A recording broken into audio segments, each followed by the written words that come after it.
There are mysteries and lies. There are hidden truths and fables in plain sight. There are those who will take their secrets to the grave, but there are also those who will tell tales.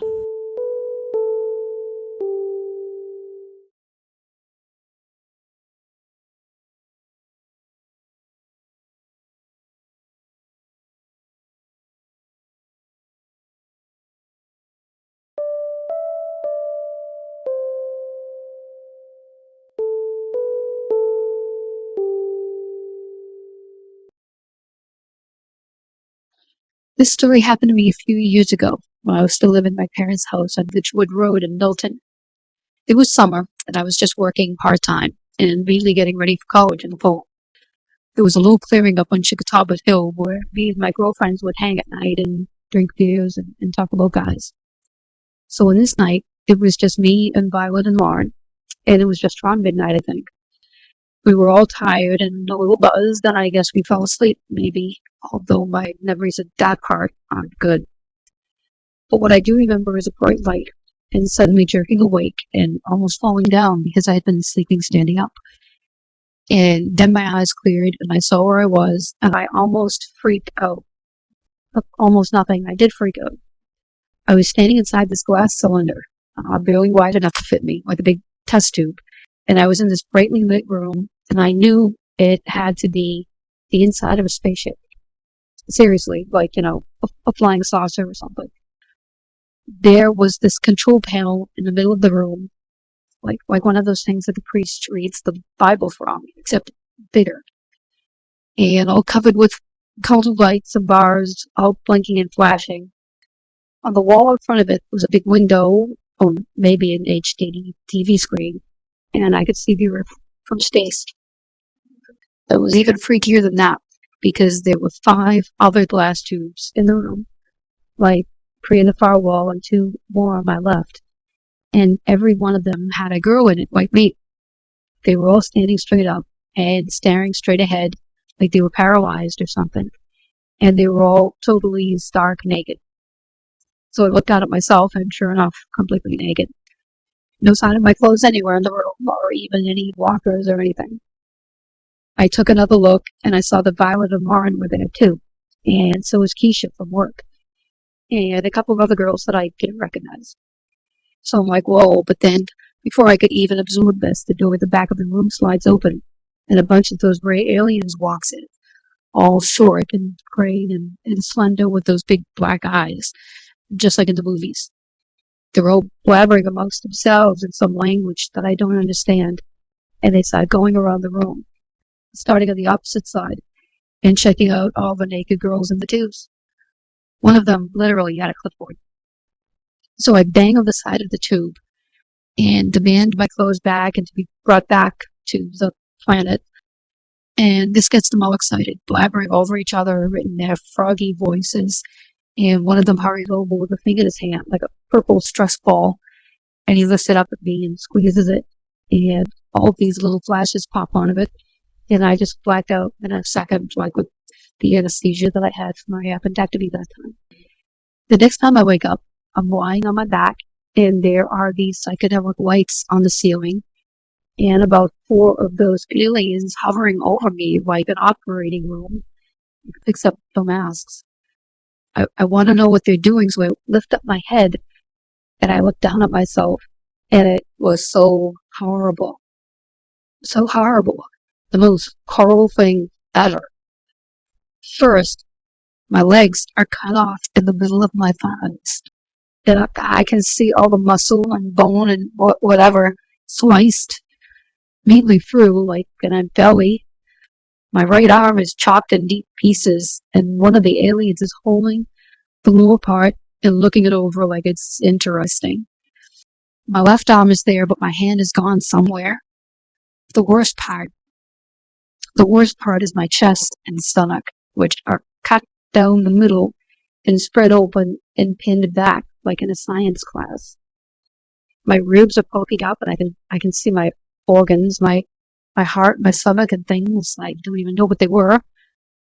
I could just feel, the absolute horror of this prickle up my spine and back into my face, and I tried to scream, but I couldn't breathe in. I couldn't take a breath because I was dead. And then one of the aliens sees me awake again and pops those lights at me again, and I go unconscious. When I woke up again, I was cold and it was dark, and I was lying on hard stone. It was the base of the Chickatawba Tower. I was still naked. My clothes were gone, and my phone was gone. But luckily, I was only about 5 minutes from home. I creeped down the hill, through the picnic area, and dashed across Chickasawnet Road, even though there was no traffic at that hour. I ran down the trail next to the overlook, down to the path behind Ridgewood Road. I had to sneak through a couple of neighbors' yards, but all the houses were dark, including mine. And luckily, my dad had installed the keypad locks. After that night, I thought I must have been crazy or gotten drunker than I thought or something, because getting kidnapped and sliced up by aliens is just crazy. And Violet and Lauren and Keisha didn't seem to remember anything about it, even when I hinted. I canceled my credit cards and borrowed money for a new phone, but about a week later, Chris Likens found all my stuff right behind the tower. I gave him $10 for finding it and another $20 to shut up about it. But then I noticed something else very weird. I couldn't find my appendix scar. I know it was there before, but maybe it had faded away at some point and I didn't notice. But I didn't think so. And now it was gone. I started thinking maybe the aliens had put me back together better than before. Like maybe they were sorry I kept waking up. I know I must have had PTSD or whatever, but I just went back to my normal life, like people do after a traumatic experience, like a car crash or getting assaulted or whatever. I just put it out of my mind and told myself that it was just a hallucination or a vivid dream or whatever. But I really have a hard time thinking that now. A few weeks later, we all went down to Keisha's parents' timeshare in Barnstable for the Labor Day weekend, and I hooked up with Greg, that same guy from the year before. And I had a really hard time explaining to him why I was a virgin this time.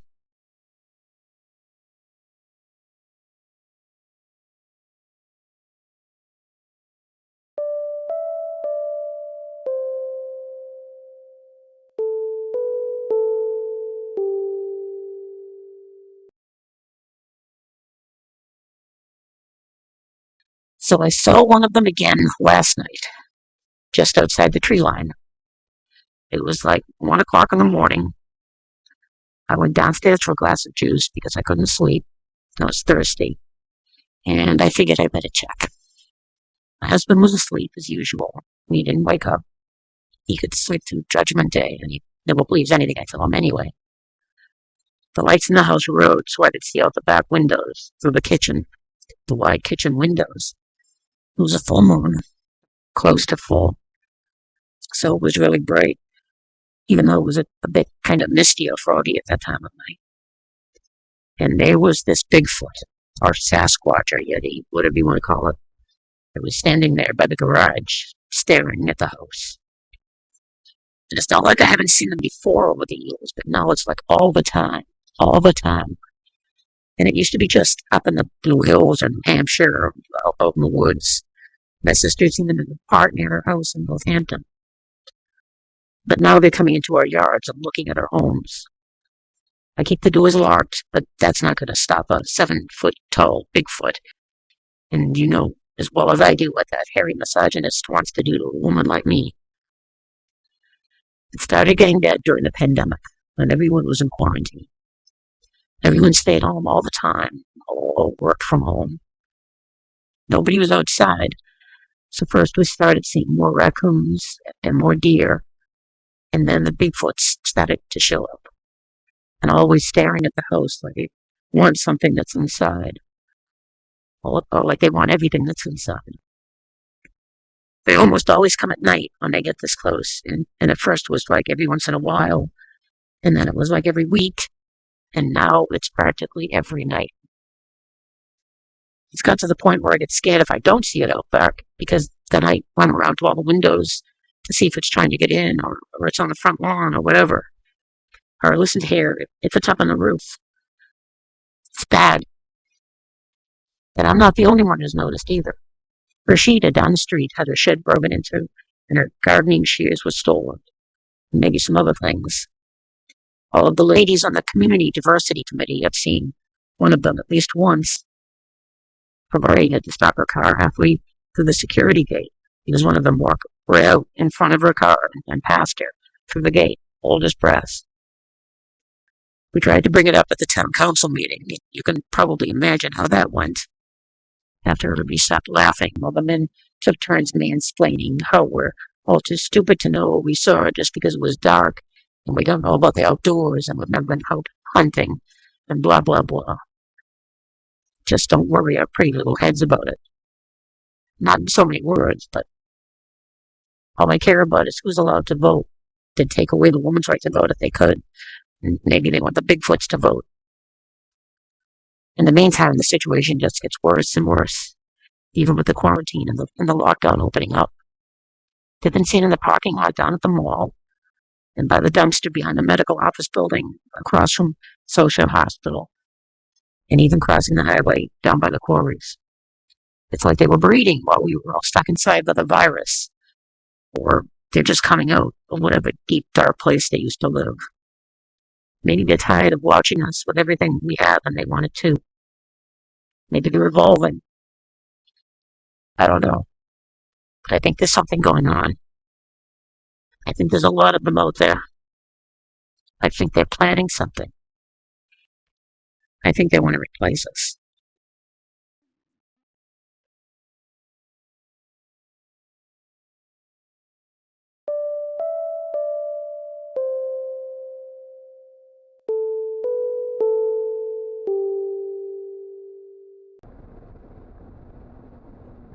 So it was about 2 o'clock in the morning, and we're driving up Route 128, and I know they don't call it 128 anymore up in that area, like Dedham and around there, but who cares, because everyone knows it's 128. So we're driving up there, just listening to old 50s music on the radio and some classic rock, and the road is pretty much empty at that hour. And we're just taking it easy, driving along, with the windows down, kind of rolling along, and it was a nice warm summer day, a nice warm summer early in the morning, warm breeze, and we're driving along, and we see these headlights in the rearview window, the rearview mirror, a car coming up really quick, and it was way on the speed limit, way over, and we were under the speed limit because we were just relaxing, but the car is coming up right on our tail, and it came up close, and it came around us on the left. We're in the slow lane, and it looked like an old Impala. It was black, a black car that looked like an old Impala from maybe the 60s or early 70s. Big car, a really big car. In those days, they were really big. And there's two guys in it, dark hair, and they looked at us as they went by, and they had guns. They were both carrying guns. The driver had what looked like a .45 automatic.